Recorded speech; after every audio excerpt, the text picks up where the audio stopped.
Assalamualaikum dan selamat kembali bersama dengan saya Adin Ahmad Ramli di dalam Legasi Podcast Sembang Sambung bersama dengan pasangan saya. Saya Khairul Anwar Saleh. Legasi dibawakan oleh Nusa Podcast dengan kerjasama Arkib Negara, Kementerian Perpaduan Negara dan juga FINAS, Kementerian Komunikasi Malaysia. Tuan-tuan dan puan, seperti anda saksikan, kita berlatar belakangkan set lokasi kita di Museum of Moving Image, MOMI di FINAS PJ. Ini adalah museum yang menyimpan khazanah-khazanah dunia perfilman pada era analog lagi ni. Kita masih lagi pakai celluloid. Ni budak-budak digital, budak-budak Insta ni, dia akan tercampak-campak tengok apalah benda-benda khazanah lama macam museum ni. Memang museum kerana kita memang nak memperingati paling tidak pun merakamkan bukti-bukti aset-aset macam mana perjalanan dunia perfilman. Inilah dia. Dan museum ini dibuka kepada publik pada setiap hari Isnin hingga Jumaat 9 hingga 4 petang percuma. Jadi kepada anda yang memang film sick ni, Betul. boleh datang sini. Ini memang Insta friendly ni barang-barang ni. Betul. Kan? Dan juga kami ingin mengucapkan terima kasih kepada FINAS dan Arkib Negara kerana terus menyokong dan bekerjasama dengan Nusa Podcast untuk membawakan legasi untuk episod kali ini. Kepada anda yang setia menonton, teruskan berikan kesetiaan anda, komen, subscribe dan panjang-panjanglah kebaikan yang ada dalam podcast ini kepada rakan-rakan dan taulan kita. Share ke kawan-kawan. InsyaAllah benda-benda yang baik kita buat ni semua dapat pahala. Kita pun dapat, tuan-tuan pun dapat keberkatan. Amin. Okey, Datuk Kai. Ya. Minggu ni. Menu kita hari ni istimewa ni. Ini santapan diraja ni. Kita banyak sejarah dengan dia. Dia banyak sejarah dengan muzik. Dia banyak sejarah dengan filem. Dia banyak sejarah dengan apa-apa yang kita nak bincangkan tentang projek kita akan datang ni. Ada banyak hal dengan manusia ini. Okey. Kai, ini aku straight forward dengan kau dan juga kepada penonton-penonton. Bila saya nak berdepan dengan tetamu kita yang seorang ni, dia of course lah, setiap tetamu yang kita panggil tu mempunyai keistimewaan dan makam yang tersendiri, pencapaian yang tersendiri. Tetapi si Folan yang akan kita hadapi pada hari ini, pada saya simple saja. Dalam kepala saya ni memang berdengung-dengung persoalan-persoalan untuk kita tahu, kita cuba congkel daripada tetamu kita ini. Kerana saya melihat beliau ini menghampiri pencapaian kita punya Allahyarham Tan Sri P. Ramlee kita ni. Especially dari segi muzik. Kita generasi yang sekarang ni, kita tak adalah terlalu tua sangat, tetapi maknanya kita berselisih dengan era zaman di mana kita tidak membesar dan tidak berada dalam ruang yang sama dengan Allahyarham Tan Sri P. Ramlee dan juga seniman-seniman yang ada pada ketika itu.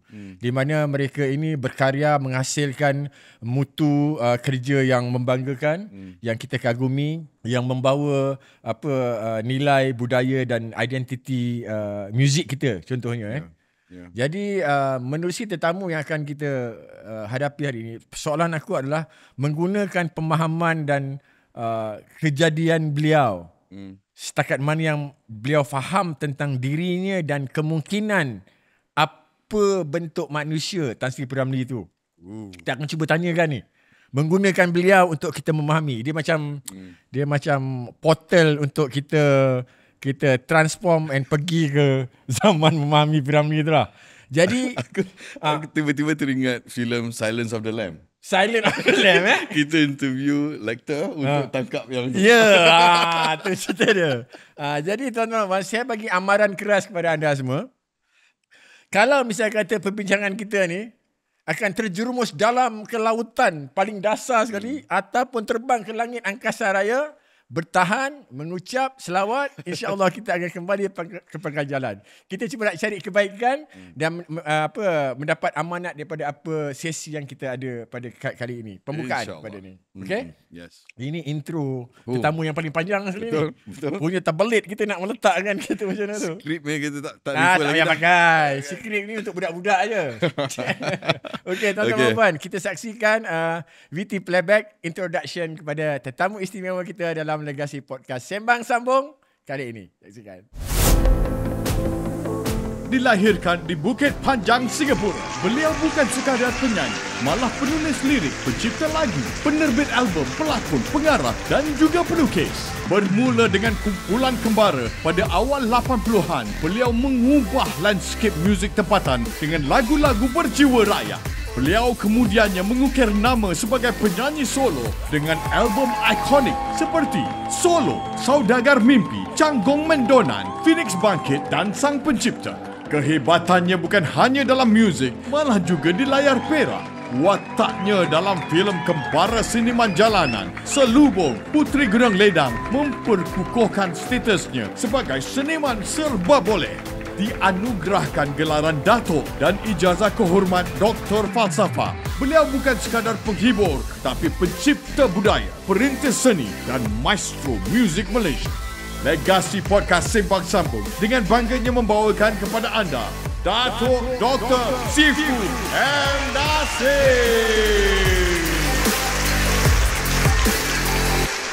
Ya, tepuk. Tetamu kita pada hari ini special. Datuk Dr. Sifu M. Nasir. Datuk Doktor sekarang dah doktor Yes. Kita punya karyawan kita dah diiktiraf Alhamdulillah, tahniah. Datuk Abang. Saya mengabangkan Abang Datuk Dulu lama-lama dulu masa berkesempatan jumpa Datuk M. Nasir kita dulu pun kita anggap dia macam Abang Long kita lah. Brother M ya. Abang, terima kasih banyak Abang atas perhatian dan kesudian kita untuk hadir dalam Legasi Podcast ni. Kita berbesar hati hari ni. Dan of course saya bagi introduction sikit tentang kenapa abang berada di sini. Selain daripada abang memang salah satu tokoh yang tidak boleh diketepikan, perlu ada dalam sejarah rekod pengargiban legasi ini. Saya melihat abang sangat berhampiran dengan tokoh Allahyarham Tan Sri P. Ramlee dari segi penerokaan muzik. Dan abang pun tahu saya dengan Datuk Kai Tanah Air Film mengerjakan membangunkan projek biopik P. Ramlee ni. Jadi saya hari ini mengambil kesempatan ni. Of course sekali duduk takkan habis, tapi ni saya anggap satu permulaan untuk meminjam tubuh abang, kefahaman abang, pemikiran abang untuk kita mendekati kesenimanan Allahyarham Tan Sri P. Ramlee. Itu saya punya agenda. Saya punya agenda saya pada hari inilah. Tanpa mengenepikan perkara-perkara lain lah yang akan kita bincangkan. Itu intro saya lah. Selalunya kita mula dengan mengenali latar tetamu kita lah. Tapi macam Datuk M. Nasir, kita merasakan yang latar kesenian tu yang lebih kita nak cuba understand. Macam kita tahu abang M. Nasir dulu asal dengan formal training dalam bidang seni halus. Itu dulu ataupun teater dulu? Ini yang saya cuba nak faham. Itu dulu. Seni halus. Itu dulu. Lukisan dulu. Saya bukan belajar lukisan. Saya pergi sekolah lukisan. Tapi saya dah boleh melukis. Tapi saya ambil secara formal lah. Diploma dalam Western Art, dia panggil Western Art. Di Nanyang. Dunia seni lukis ni sebenarnya adalah seni barat sebenarnya yang kita belajar. Kalau seni timur ni lain tau. Seni timur ni kalau kita tengok lukisan barat dengan lukisan timur, orang Asia dia berbeza. Macam timur tu macam Chinese painting tu timur atau Oriental art semua tu. Karya-karya India, karya-karya Islamic arts tu apa semua tu, miniature painting tu semua dia flat apa semua. Tapi kalau Western art tu dia mempunyai dasar daripada Greek daripada Yunani kan. Dia orang lebih real. Lukisan dia punya sculpture dia real. Kalau kita tengok seni yang daripada timur, dia flat semua kan. Gitu. Itu yang saya boleh describekan pada orang biasa, untuk orang biasa faham. Flat, yang itu real. Yang western real. Ini yang saya cuba fahamkan kenapa Eastern tu macam gitu dan Western tu begitu. Music pula macam mana? Music pun begitu. Maksudnya music pun begitu. Abang punya kecenderungan terhadap music lahir sebelum masuk sekolah atau bila dah ada minat music, tapi bila dengan fine arts dia lebih membuka minda? Well, kita boleh katakan yang music tu memang dah ada dalam family kita lah. Okay. Bukan semestinya mereka tu pemuzik, tak ada. Betul. Tetapi memang dah ada. Because family saya ngaji. Okay. So that's a form of music kat situ. Okay. Dan abang-abang saya memang suka muzik. Dan saya lahirkan besar dalam dunia 60-an, muzik 60-an. Zaman pop ye. Jadi muzik dan budaya tu memang rancak lah waktu tu kan. Di Singapura. Kemudian abang saya belajar formal main piano. Belajar piano dan saya agak terpengaruh dengan dia lah. Abang punya first instrument apa bang? Saya main gitar. Abang gitar? Orang kata gitar kapuk tu. Itulah first instrument saya. Tapi bukan pelajari gitar betul-betul. Tak ada. Tak seperti abang saya belajar. Saya tidak. Saya ikut dia. Belajar chord sikit-sikit. Belajar lagu kan. Tapi nyanyi itu memang dah tahulah. Kemudian dia beli rekod. Yang penting tu rekod-rekod yang dia beli tu. I see.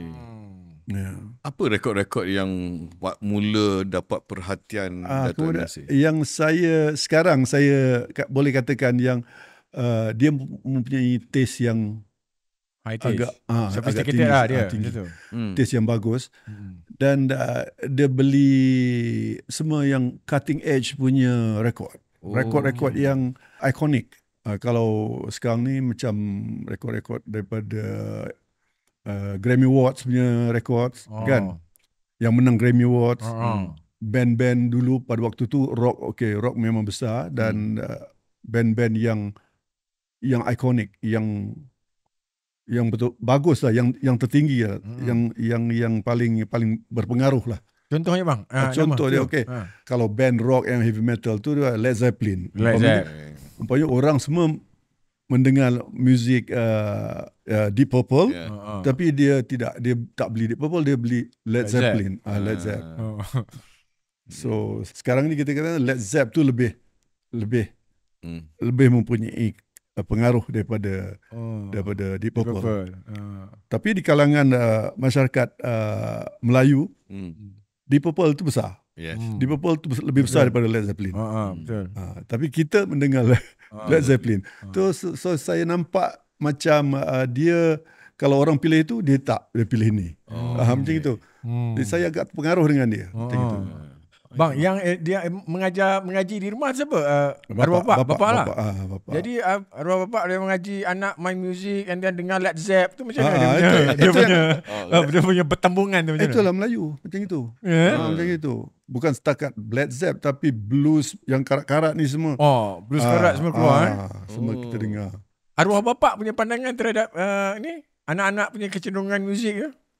As long as pandai mengaji. Dengung kau tu betul, kau tak kisahlah. Kau macam mana? As long as tak buat benda yang melampaui lah. Dosa-dosa besar ni lah. Dosa besar So, dosa-dosa kecil pun. Tapi as long as tak nampak. Okey bang, ini tapi saya nak tahu. Kita memang kat situ dalam dunia hiburan, tetapi kita rapat dengan masjid. Kita rapat dengan masjid. Contoh terpilih bang. Itu sedap tu.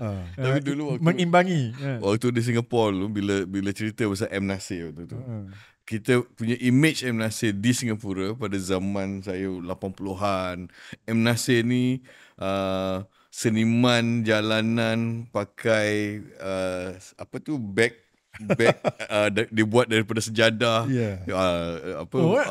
Bag buat sejadah. Itu image yang kita ada waktu M. Nasir hadir di persembahan-persembahan teater kita tahu yang ini dia ni tak tahu nak categorize dia di mana.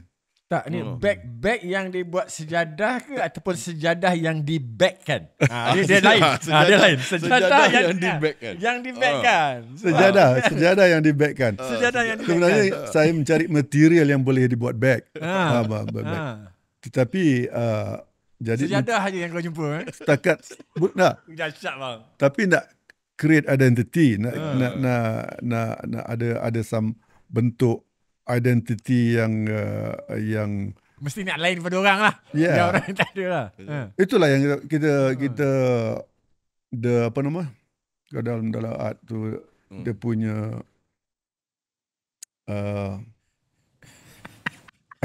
aku masih gelak sejadah. Ya.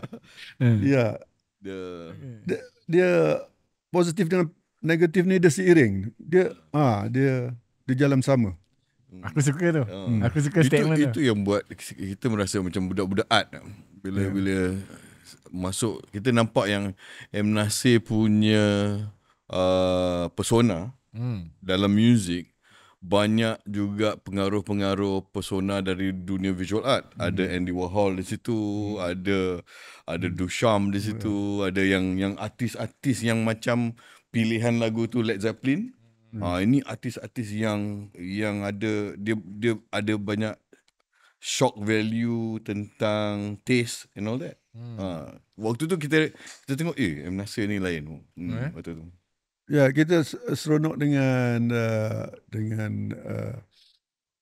design dalam album cover album tu yang dihasilkan oleh Hipgnosis. Tahu? Satu kumpulan designers. Dulu dipanggil Hipgnosis. So dia design kebanyakan album-album pada zaman tu, album-album ikonik pada zaman tu. Kalau you googlekan ni kumpulan ni, Hipgnosis. Hipgnosis. Semua design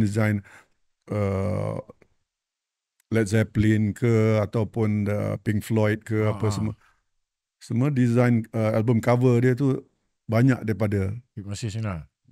Dan design dia sangat, kalau you tengok t-shirt sekarang budak-budak pakai tu kebanyakan datang daripada design dia. Memang kualitas item punya barang lah. So kita memang seronok kat situ lah. Kita tu siapa tu? Kita ni kumpulan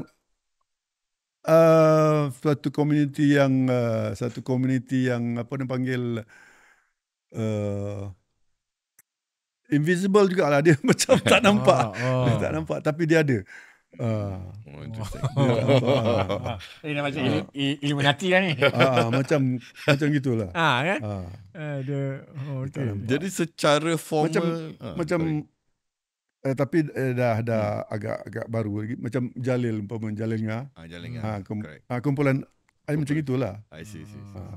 Tapi sebelum masa di Singapura dulu ada juga geng macam tu. Saya Amin Syahab is my ini. Dan kawan-kawan saya yang lain tu. Semua grup-grup tu memang macam itu. Kalau sekarang ni dipanggil kalau istilah Melayu tersendiri. Jadi bila abang sebut Amin Syahab, sama-sama menuntut di Nanyang Fine Arts. Sama juga. Rosli Muhalim, Nanyang Fine Arts juga, gitaris.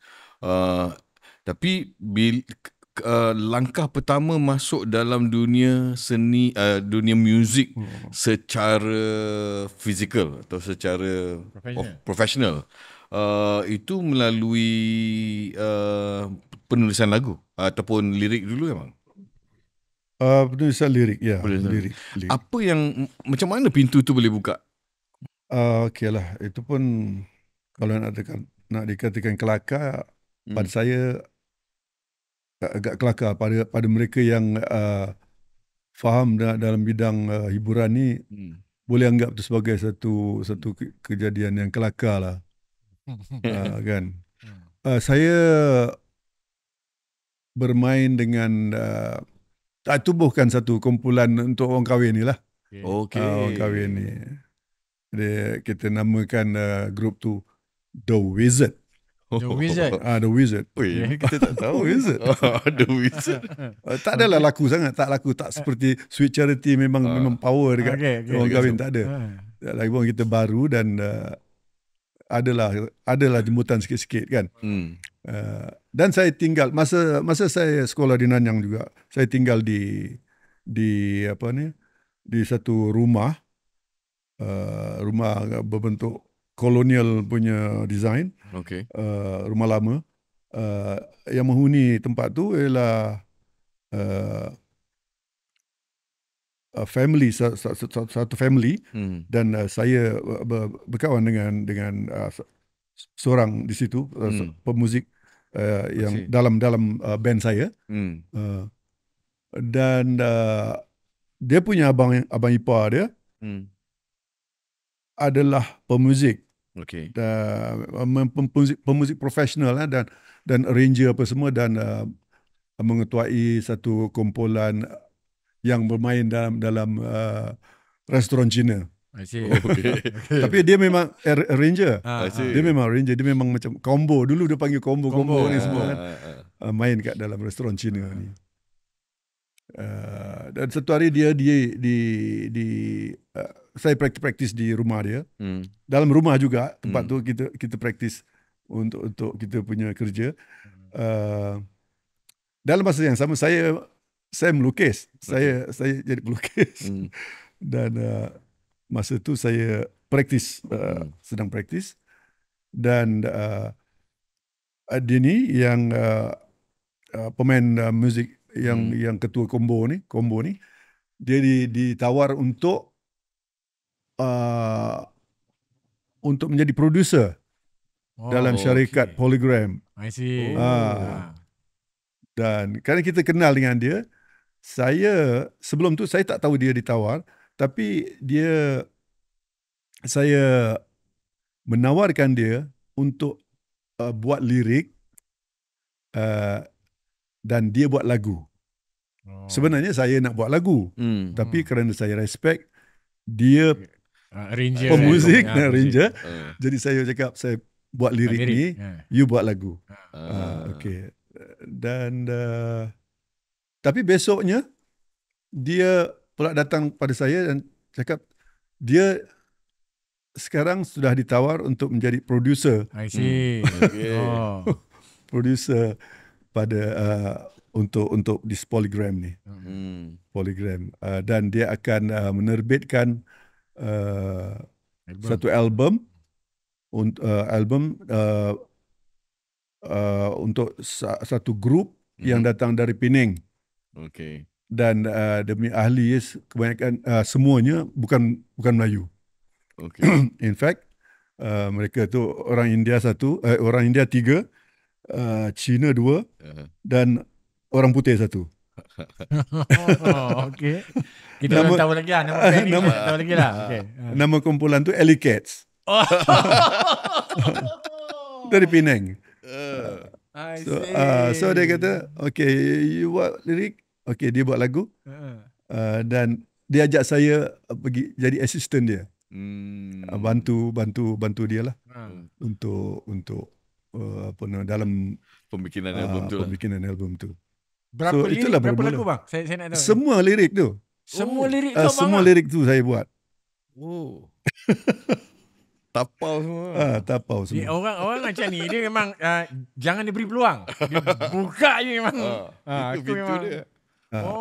Sebab itu satu orang yang dia kenal masa tu. Yalah. Dan penerbit ni Eric Yo. Bukan, penerbit dia Eric Yo. Ya. Okay. Penerbit dia. So okay, aku terlepas pandang. Yang itu tu nama dia penerbit tu yang abang pada kawan saya yang main muzik dengan saya tu, nama dia Wan Ibrahim. Wan Ibrahim. Tu lagu Senandung Semalam. So dia ceritakan lagu Senandung Semalam. Saya buat seni kata dia lah. So itu bermula dia punya cerita kelakar dia lah. Cerita kelakar dia lah. Kelakar sangat tu. Kalau the whole album tu kan. Dia pun macam ini balik pada kau punya mukadimah awal agenda kau. Bila cakap pasal P. Ramlee, pintu yang terbuka sikit tu yang dia masuk, lepas tu okay. Dia rentap habis. Lepas tu dia rentap. Ini pintu Ya, tu.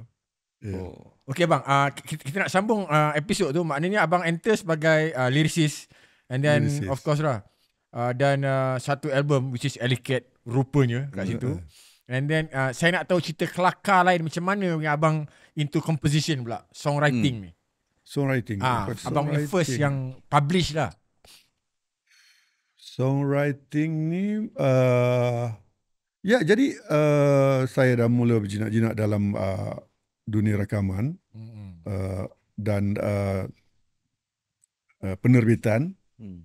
Jadi assistant, membantu mereka menyanyi, membantu kumpulan Alley Cats untuk menyanyi dan sebutan dia apa semua kita nak. Umur abang berapa masa tu? 21 ke gitulah. 21. Okey. 21 gitulah. Okay. Tahun 78, 77, 78 gitulah. Okey. Okay. So masa tu lagi belum 20 lagi. Belum 20. Okey, teruskan. So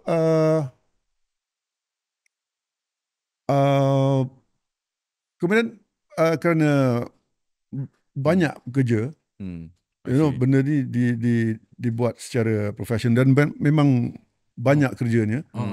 Dan peluang untuk memberi lagu pada rakaman yang dibuat tu memang banyak lah. So kita try lah berapa lagu.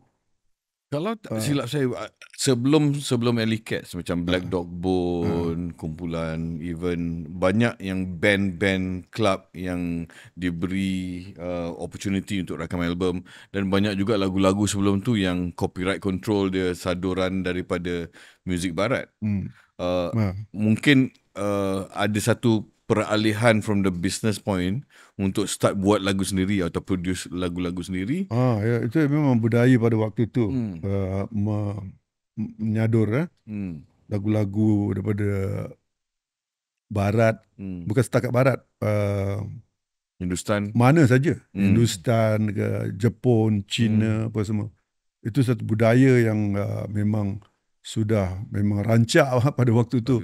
Bukan saja pada tahun 60-an, tapi pada tahun 50-an memang benda tu dah bermula. Orang menyadur ataupun kalau sekarang ni kita panggil cedok, curi atau plagiat ke apa ke. Itu dah jadi kebiasaan di dunia Melayu. Ya, dunia Melayu. Dan bagaimana bangsa Melayu ciptakan budaya dia pun daripada cara macam itu. Kita ada budaya kita yang agak sederhana, yang mungkin tak macam apa yang kita ada sekarang ni. Tetapi kerana ada budaya-budaya luar yang datang ni, kita ambil. Kita tak sedar tentang copyright apa semua dulu, kita tak tahu. Pasal seni-seni yang dalam-dalam ni kita tak tahu sangat. Tapi kita cuma rasa je benda ni dalam atau luar. Tapi siapa yang mencipta kita tak penting sangat. Itu budaya Asia tu. Siapa yang mencipta tu kita tak penting. Kita tak perlu naikkan individu. Yang penting ini datang daripada India, kita cakap. Ini datang daripada China. Kita tak cakap ini datang daripada komposer China ni, nama dia ini. Daripada China. Itu kelemahan kita pada waktu tu. Kita tak faham tentang individualism ni, kita tak faham. So kebanyakan work kita tu banyak adalah work saduran. So sekarang kita susah nak cakap kita nak cari kita punya budaya ni, kita nak cari kita punya identity kita susah sekarang. Sebab dulu kita main ambil je kan. Memang macam tu. So kita tak ada pada waktu tu. Kita punya budaya sederhana. Pasal kita orangnya memang sederhana. Kita tak. Pasal kesederhanaan tu jugalah kita ni jadi macam sponge lah bang. So kita diresapi, kita banyak menerima dan kita membenarkan itu secara osmosis lah, secara natural. Benda tu tanpa kita sedar. Contohnya ini paling dekat sekali contoh dia. Satu lagu macam lagu hari ini kau datang riang. So lagu tu orang ingat tu memang lagu Melayu. Dengar pun macam lagu Melayu. So orang tak tahu apa lagu Melayu sebenarnya. Kalau lagu Melayu sebenarnya bentuk dia macam dah kena dan gitu. Tapi dia dengar lagu hari ini kau datang riang tersenyum buat. Itu bukan lagu Melayu. Itu bukan lagu. Itu bukan bentuk lagu Melayu. Jadi dari mana dia datang? Dia, of course lagu itu sendiri. Saya cakap secara general. Tapi lagu itu particular datang daripada Jepun. Okay? Lagu itu lagu Jepun. Kemudian pada 60-an, pada tahun 70-an dicedok oleh di cover, sekarang kita panggil cover, disadur oleh Jamie Zahn. Yes. Kan, Jamie Zahn. Kemudian budak Indonesia tu yang Indonesia yang nyanyi kat sini. Siapa nama dia? Oh, Indonesia yang nyanyi dekat sini, yang base di sini. Dia nak buat konsert ni, budak ni. Dia pula ada kau. Dia pula. So, tapi orang tak tahu tu bukan lagu Melayu. Lagu Jepun. So dia punya dalam adaptation tu strong. Dalam saya punya apa nama, kadang-kadang saya dikenalkan dengan orang Jepun ataupun saya punya pertemuan dengan komposer-komposer Jepun ke apa. Ada satu komposer Jepun yang tua ni, dia memang terror lah dengan buat lagu semua. Ni karaoke kat Jepun ni semua dia conquer lah. Kan? Kalau you penulis lagu karaoke ni memang maknanya you memang terror lah. I see. Kan? Kemudian dia mungkin dia pernah ziarah di tanah air kita ni, dan dia terdengar lagu-lagu dia mainkan. Lagu-lagu dia mainkan. So dia ada satu frustrasi dia juga. Kerana dia bukan frust kerana orang pakai lagu dia, cover lagu dia, tetapi kerana seni kata dia dah berubah. Oh, okay. Dia tak suka because bagi dia seni kata tu sangat penting. Budaya tu like, dia kalau kita dengar lagu Jepun kebanyakannya macam seakan-akan kan. Tapi lirik dia tu yang membezakan dia punya substance dia tu. Substance lagu tu. Jadi identiti satu lagu tu memang core pada lirik dia lah. Lirik dia tu yang penting. Jadi dia frust kat situ lah. Ya. Dia hilang lah. Yang lain pun dengan sama je. Lirik dia yang membezakan. Okay, faham. Okay, Kai. Kita berehat sebentar. Kita dengar pesanan daripada Kementerian Agensi dan kita kembali bersama dengan Datuk Dr. Sifu Brother M. Nasir selepas ini. Legasi Sembang Sambung. Jangan ke mana-mana.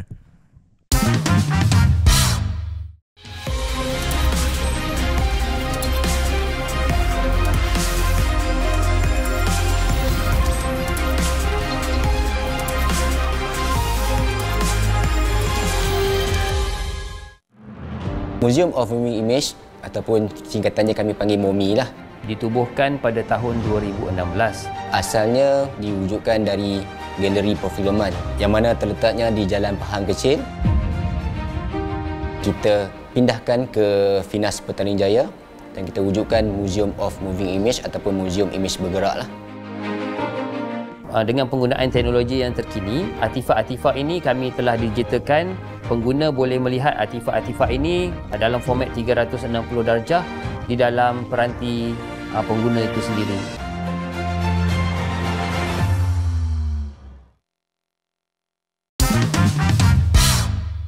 Kita kembali dalam Legasi Podcast Sembang Sambung. Pertama kita ingin ucapkan terima kasih kepada Finas dan Akib Negara kerana bantu kita beri sokongan untuk kita tampilkan tetamu-tetamu istimewa kita sambil-sambil kita dokumentasikan betul perbualan kita yang kita rasa perlu untuk kita congkil dari tetamu-tamu kita ni. Kita tahu memang kalau agensi Finas dengan Kementerian Komunikasi memang terkait rapat teruslah dengan dunia hiburan, dunia entertainment kita ni. Tapi dari segi untuk Kementerian Perpaduan dan juga Arkib Negara, Kementerian Perpaduan, kita sedar macam mana medium seni dan hiburan ni, tak kira filem ataupun terusi muzik, dia memang boleh menjadi medium untuk kita membenihkan kebersamaan, perpaduan, kasih sayang, ikatan, kemanusiaan dan segala-galanya lah. Itu kita ucapkan terima kasih atas sokongan yang berterusan, dan insyaAllah kita akan terus menggendong amanat dan intisari perjuangan kementerian dan agensi itu dengan karya kita, dengan lebih bertanggungjawab. Yes. Okay? InsyaAllah. Alright, Kai, kita sambung balik dengan Abang Sifu kita. Bang, saya ada 2 soalan yang saya nak tanya kat Abang tentang Abang punya penciptaan lagu lah. Sebab kita, sebelum kita berhenti rehat tadi, kita dah nampak dengan satu insiden penuh kelakar macam mana Abang involve dalam penulisan lirik. Dan kita dah buka sikit tadi tentang macam mana Abang mengambil ruang dan peluang yang ada dalam persekitaran Abang untuk Abang mula tolak Abang punya composition lagu-lagu. Perjalanan tu panjang dan berterusan hinggalah ke saat ini. Alhamdulillah, produktif. 2 soalan saya nak tanya pada Abang. Saya, kalau boleh, saya nak tahu, seingat Abang, apakah lagu ataupun melodi yang pertama kali Abang rasa Abang, ini lagu composition pertama aku ni. Tak kira dia lagu tu telah lengkap ataupun tidak lengkap. Maybe dia just chorus saja, maybe dia just verse saja. Dan mungkin lagu itu tidak pernah diterbitkan pun sampai sekarang kerana dia hanya satu pecisan permulaan. Saya nak tahu, kalau Abang ingat melodi dia yang macam mana, saya tak ada gitar.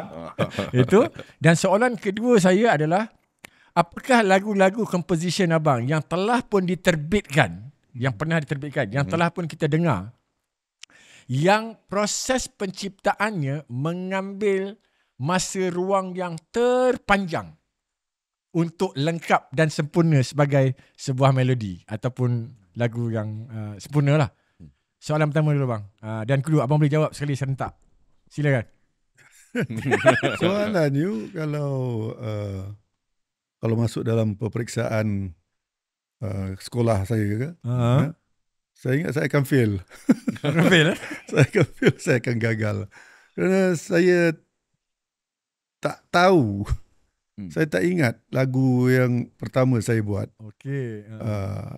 Dan you tahu pasal proses buat lagu moden ni. Okey. Dia banyak kespontanan. Dia banyak kita bukan buat macam lagu klasikal. Macam dunia dah berubah, dunia kita dah berubah. Kalau zaman dulu dunia klasikal, anyway, dunia klasikal lah yang mulakan apa yang dipanggil dunia industri muzik ni kan.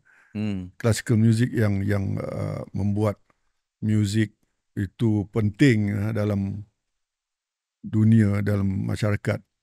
Dan dia punya budaya tu merebak ke seluruh dunia. Dan kita semua tiru dalam pop music, dalam muzik pop ni kita punya ciri-ciri classical music tu kat situ. Saya tak ada sebab dia mula pada tahun 60-an, kebanyakan lagu semua pendek-pendek. Lagu pendek-pendek. Dan banyak dihasilkan daripada spontan dan keterpaksaan ataupun dah berkumpul nak kena buat lagu. Tanya. Keluarkanlah. Macam itu. Okay. Jadi kerana dalam otak saya ni banyak lagu. Banyak melodi banyak melodi orang, melodi yang kita nak buat, yang kita terinspirasi daripada lagu-lagu lain, daripada muzik dunia ni. So jadi dia tidak mungkin ada 1-2 note yang masih main dalam kepala saya yang belum siap-siap. Belum dapat disambung. Itu ada. Itu ada. Tapi lagu yang you kata dah bermula lama, kemudian baru Jaya lengkap sempurna. Tu tak ada. Tak ada Tak ada. Tak ada. Memang dia sebenarnya spontan. Memang spontan letak wirid sum. Gitu dia terus sum. Sampai sebab dia macam dia macam AI. Dia badan saya ni saya punya otak ni macam AI. You minta dia keluarkan. Dia coding dia suggest dulu. Dia suggest dulu. Dia kena prompt dulu macam dia suggest dulu. Dia suggest dulu. Kemudian saya godeh lah lagi. Bawa pergi China kau ni, photo state kan ni bagus. Itu macam tu. Nak cerita satu insiden berlaku waktu kita buat program M. Nasir Destinasi Dunia. Kita travel dalam bas melalui Silk Road yang ke Kapadokia ke salah satu tempat. So dalam bas tu kita semua tengah tidur lah, kru semua tengah penat tidur. Tiba-tiba M. Nasir minta driver bas tu berhenti bas. Berhenti. Kita cakap, apasal M. Nasir suruh berhenti bas, nak pergi toilet ke? Dia kata, bagi aku gitar. Minta gitar. So kru bagi Wahyu gitar. Wahyu nak sampai tu. Dia turun, dia lari ke dia macam data yang luas lah, macam dataran very flat and so dia lari. So kita pun macam blur. Aku pun panggil cameraman bawa kamera pergi kejar M. Nasir. Pergi kejar. Kita pun tunggulah M. Nasir balik. Balik kata, aku dah dapat satu lagu. Aku dapat satu lagu. Lagu tu jadi lagu ke tidak waktu tu? Entah. Tak abang sedar tak benda tu berlaku ataupun itu bukan abang sebenarnya yang berlaku kan. Itu macam itu mungkin tapi itu banyak kali lah berlaku. Banyak kali banyak kali lah. Itu banyak kali berlaku. Selalu you know, kalau manusia lah selalu dia akan tiba-tiba berhayal. Ada waktu-waktu dia. Okay.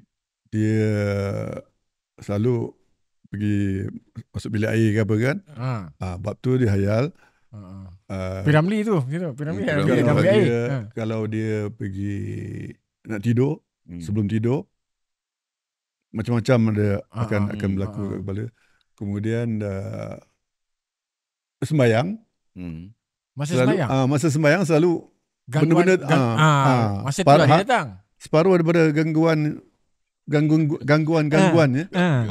antara lain lah. Antara gangguan lain adalah melodi, lagu, music. Adalah music. And then kemudian apa tadi saya kena cakap, driving. Masa driving ke? Driving. Masa memandu ni memang banyak. So, itu maknanya itu memang pengalaman antara lain sendiri. Lain banyak tapi memandu memang banyak.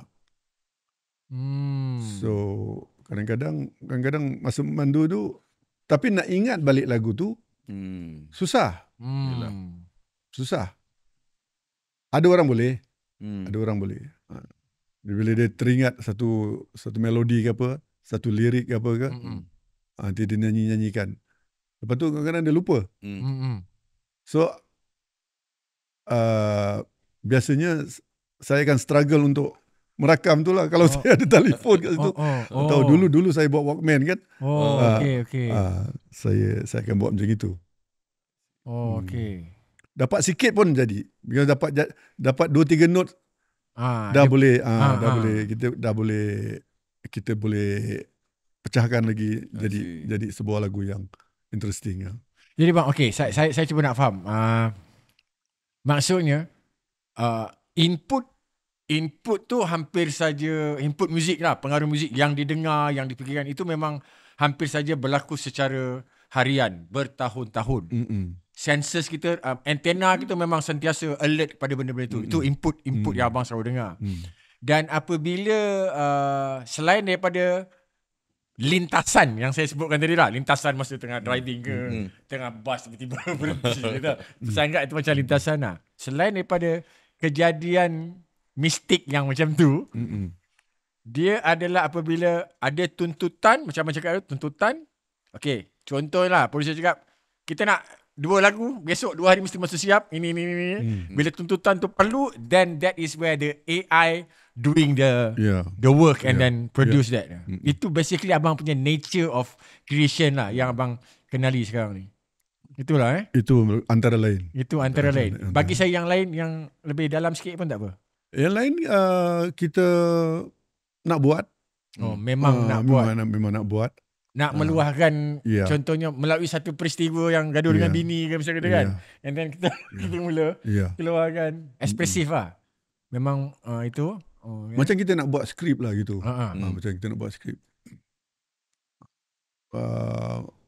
Bila kita tengah jam ke apa, itu tak semestinya akan bagus lagu tu. Lagi satu, kadang-kadang ada orang percaya dengan mimpi. Dan mimpi lagu. Saya banyak kali mimpi, tapi tak banyak yang saya gunakan. Banyak kali mimpi lagu, tapi macam mana mimpi lagu tu? Mimpi lagu. Mimpi bukan senang nak ingat kan? Betul. Tapi kalau melodi, dia kena lagu tu kena betul-betul signifikan lah, kena betul-betul sedap baru you boleh ingat. Kalau dia biasa-biasa je, dia susah nak ingat. Saya nak petik cerita daripada Aziz Bakar lah. Dia cerita yang kononnya lah. Ini satu Aziz Bakar cerita pasal search terhasilnya lagu Isabella. Yang mana lepas pergi Bali buat recording Bali album, I know somewhere. Lepas tu dah balik, dia tengok lagu-lagu tu, dia tak cukup, perlukan satu lagu hit. Dan M. Nasir berkurung dengan search tak salahnya, dan terhasilnya Isabella. Cerita tu betul? Okay lah. Search sedang tengah dia baru masuk BMG kan. Kemudian sebelum tu dia tengah dalam ada perselisihan dengan syarikat rakaman yang lama. Okay. Kemudian dia masuk BMG dan kita pun disuruh buat rakaman. Dia minta buat rakaman, dan rakaman tu dilakukan di Jakarta. Jakarta. Okay. Di sana kita tak dapat menghasilkan satu pun lagu rakaman. Kenapa? Apa yang berlaku? Just benda tu tak datang. Benda tu tak datang. Dan kemudian adalah sikit pergaduhan dalaman kan. Okay. Biasalah kumpulan punya pergaduhan. Berapa lama kat situ tu bang? Yang Wasted berapa lama? 2 minggu, 3 minggu. 4 minggu. Okay. Enjoy je lah kat situ. Enjoy. Tapi kita tak dapat menghasilkan satu rakaman pun. Rakaman lagu yang siap. Mungkin merakam, yes, tapi final output tak mencapai lah. Lagu pun tak ada yang sedap begitu. Kemudian tapi kita ada buat latihan dan cari lagu apa semua, dan rakam dengan dalam studio yang baru kita kenal studio tu, dan nak mencari bunyi dia yang kita hendak pun susah. Kan. Kemudian kita balik, dan tak berapa lama kemudian kita buat rakaman lagi dengan gitaris yang baru. Okay. Kit maksudnya. Kit. So kita buat rakaman, dan selesai 9 lagu. Mungkin 10 lagu kita dah buat. Tapi kita selalu proses macam itulah. Dah buat. Dengar balik, rasa tak, kita tambah lagi. Rasa tak boleh pergi, kita tambah lagi. Bang, yang sorry bang, saya nak celah. Yang 10 lagu mesti kata yang buat tu, pada saya lengkap satu lagu tu maknanya melodi dengan lirik dia lah, dengan melodi dengan dia. Lirik, melodi dengan lirik dengan gubahan dia sekali lah. So dalam sama untuk proses yang search itu ataupun proses-proses yang lain, satu soalan yang saya nak tanya tu, kalau macam abang, mana datang dulu? Lirik dulu ataupun idea terhadap lagu itu dulu, and then melody datang, ataupun sometimes melody yang drive the whole storytelling tu before words come out. Iya, kalau dalam projek yang macam gitu, selalunya angan-angan dulu, angan-angan. Konsep pemikiran dia dulu lah. Angan-angan dulu, konsep dia nak buat macam mana ni, angan-angan, hayalkan lagu dia, hayalkan musik dia, sound dia macam mana agak-agak keluar nanti, nak rekod kat mana, macam mana nak keluarkan, siapa nak main apa, semua tu angan-angan lah dulu. Kemudian banyak yang keluar daripada kerjasama, daripada kerjasama, daripada jamming, itu time tu memang terpaksa keluar lah, kena paksakan keluar. Kalau tak ada memang kena jangan tak ada apa-apa. Apa kau nak buat ni? Apa? Bila nak habis ni? Kan?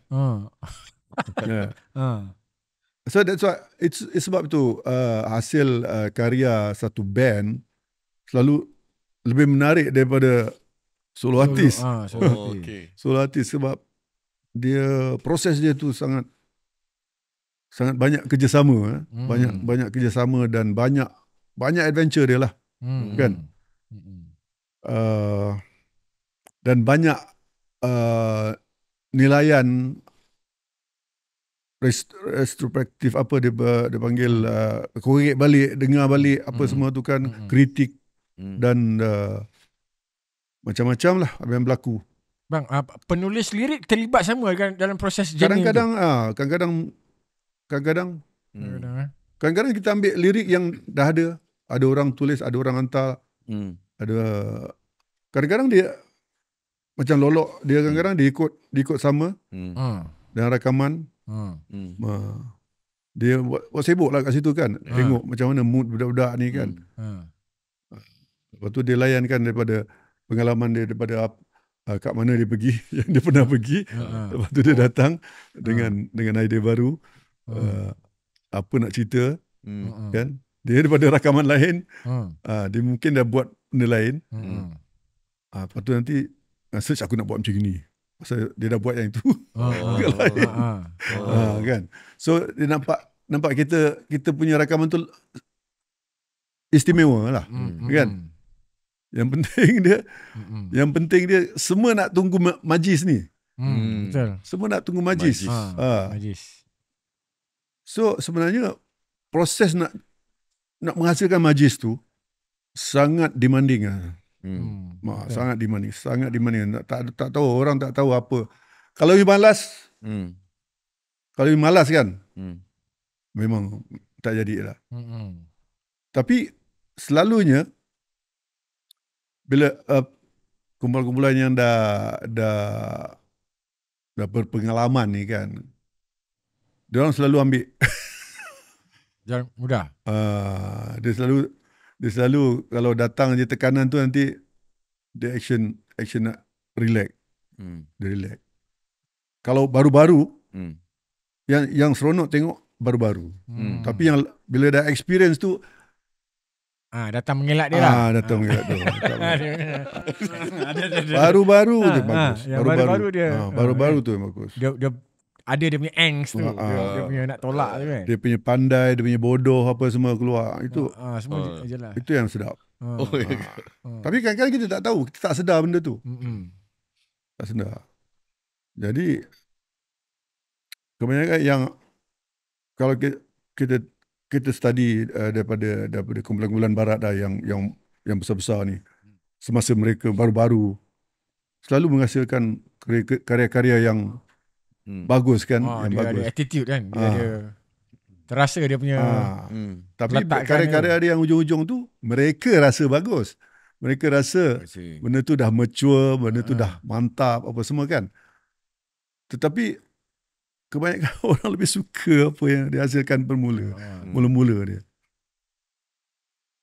Dan kebanyakan orang bila dah hasilkan sesuatu dia tak tahu bila sesuatu kerja tu dah siap. So jadi kerja penerbit macam saya pada waktu tu. Saya yang tentukan bila benda tu dah siap. Benda tu dah jangan tambah lagi, jangan tolak, jangan tambah. Dan ini dah okey dah. Nampak macam kosong tapi dah okey. Itu yang paling benar lagi, tak ada yang benar lagi selepas ni. Dia macam tu lah. Kadang-kadang saya pun cuma okey 80% dia. Tapi yang lagi 20% tu tunggulah, tengoklah macam mana apa orang cakap nanti. Itu. Gitu. Antara contoh lagu yang rasanya macam lepaskan lah tengok, tapi lepas tu dia meletup. Ada tak lagu semua lagu semua macam tu. Semua lagu macam gitu. Jadi aku rasa macam kita satu benda yang interesting, episod kita sembang dengan Datuk Yusof Aslam. Sama juga. Dia pun maknanya dia meramukan dia punya ingredients of dia punya films tu. Dan macam Datuk Kai suruh cerita lah, dia selalu orang Astro Show kan, toke-toke platform tanya. So macam ni expectation macam mana, 15 juta 20 juta, dia always ada dia punya reservation yang aku boleh cakap pada setakat ni, yang lebih ni aku tak tahulah. Ibaratnya tu reservation percentage of yang maknanya band pun tak boleh tentukan, producer pun rasa macam pada level kita ni je lah, yang the rest tu biar Allah Ta'ala tentukan macam mana lah. Ibaratnya macam tu lah bang. So abang ada lah mana dalam proses tu. Itu mungkin itu sebahagian daripada kerja penerbit. Kerja penerbit. Tapi kerja seniman lain. Okay. Kerja seniman ialah dia mesti menghasilkan apa yang dia mula-mula sekali fikirkan.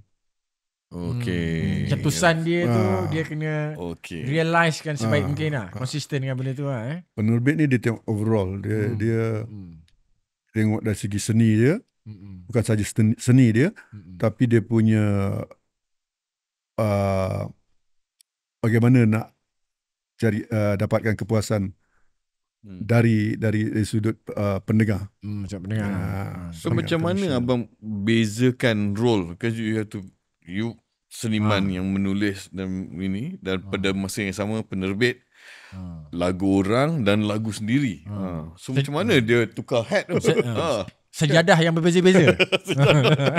Macam mana tu? Macam mana nak mainkan peranan tu? Training, ada training daripada training. Mula-mula pun tak berapa faham juga. Tapi daripada banyak exercise, banyak kita kena jujur tau. Soalan jujur ni orang tak faham sebenarnya jujur tu apa. Faham. Dia faham. Macam dari satu sudut, bila kita kena dengar sesuatu, kita rasa sedap ke tak sedap. Kemudian kita dengar orang lain cakap. Kita bila dengar orang lain cakap, kita mesti nak tahu dia punya taste, dia punya intelek, dia punya apa, kita nak kena sekurang-kurang kita boleh nilai dia punya intelek dan dia punya taste. Level mana pada mana dia punya komen ni. Kita boleh dengar dia punya cakap. Tapi kita tak boleh pakai sangat dia punya cakap.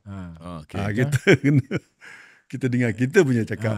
Jujur dengan diri kita. Jujur kita. Okey, nilai apa? Kita nak tengok dari sudut apa? Dari sudut kesedapan yang murni. Kan, yang tidak ada kisah pasal komersial, tidak ada kisah pasal apa-apa gimmick apa ke. Itu kita mesti nak ada pengetahuan tu. Kebolehan itu. Kita nak ambil yang murni je. Jadi yang murni, dia simple je. Boleh ke? Yang murni. Kalau yang murni kita dan kita sendiri buat keputusan lah. Kan? Kemudian kita pergi kepada level lain pula. Level komersial. Kita kena ada persimbangan. Sebenarnya kita sebagai producer tu kita main timbang-timbang. Okay. Kita main timbang. The balancing act as a producer lah. Kita kena ada. Okay, kita berhenti rehat sebentar. Waktu kita sambung lagi. Kerana kita punya eksplorasi ni semakin dalam. Menarik ni. Betul.